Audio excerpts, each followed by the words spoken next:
പുതിയൊരു തലത്തിലേക്ക് ഗുരുതരമായ കണ്ടെത്തലുകളുമായി എത്തുകയാണ് SFIO. പ്രധാനമായും പറയുന്നത് ഭീകര സംഘടനകളുമായി അനുകമ്പയുള്ളവർക്ക് പണം നൽകുന്നു, അതുമായി ബന്ധപ്പെട്ടുള്ള CMRനെതിരെയുള്ള വിവരങ്ങൾ ലഭിച്ചിരിക്കുന്നു തുടങ്ങിയ കാര്യങ്ങളാണ് ഇപ്പോൾ പ്രധാനമായും മുന്നിലേക്ക് വരുന്നത്. ഗുരുതരമായ സംഭവങ്ങളല്ലേ? 135 കോടി രൂപയുടെ അഴിമതിയിലാണ് ഈ പ്രശ്നങ്ങളുടെ തുടക്കം. പക്ഷേ ഞാൻ പറയുന്നു, ഇത് ഇപ്പോൾ തന്നെ SFI 184 കോടി രൂപയുടെ ക്രമക്കേട് ഉണ്ടായിട്ടുണ്ടെന്ന നിലയിലാണ് SFIയുടെ റിപ്പോർട്ടിൽ വരുന്നതെന്നും ഗുരുതരമായി കേരളത്തിന്റെ മുഖ്യമന്ത്രിയുടെ നേതൃത്വത്തിൽ അതീവ ഗുരുതരമായ ഈ രാജ്യത്തിന് തന്നെ ദോഷകരമായ പ്രവർത്തികൾ നടന്നിട്ടുണ്ട് എന്ന് മുൻപ് പറഞ്ഞിട്ടുള്ളത് ഞാൻ വീണ്ടും ആവർത്തിക്കുകയാണ്. ഇത് 1-2 കോടി രൂപയുടെ അല്ല, 10,000-കണക്കിന് കോടി രൂപയുടെ ട്രാൻസാക്ഷൻ നടന്നിട്ടുണ്ട്.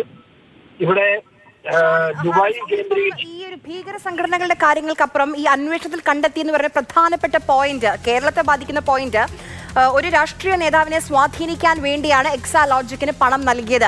അന്വേഷണത്തിൽ അത് കണ്ടെത്തിയിട്ടുണ്ട്. കേന്ദ്ര സർക്കാരിന്റെ അനുമതി കിട്ടിക്കഴിഞ്ഞാൽ ഇതുമായി ബന്ധപ്പെട്ട് മുന്നോട്ട് പോകുമെന്ന് SFIO പറയുന്നത്. അതായത് പിണറായി വിജയൻ എന്ന പേര് മാത്രം പറഞ്ഞില്ല എന്നേ ഉള്ളൂ SFIO.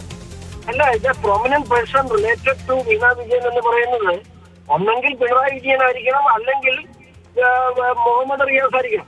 അതിനേക്കാൾ പ്രൊമിനന്റ് ആയി വേറെ ആള് എക്സാലോജി കമ്പനിയുമായി ബന്ധപ്പെട്ടില്ല. അപ്പൊ സ്വാഭാവികമായും ഇനി ഒരു നിമിഷം പോലും മുഖ്യമന്ത്രി ആ സ്ഥാനത്തിരിക്കാൻ യോഗ്യനല്ല.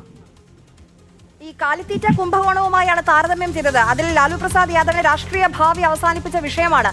ആ രീതിയിലേക്ക് കാര്യങ്ങൾ പോകുമെന്ന് തോന്നുന്നുണ്ടോ കേരളത്തിൽ?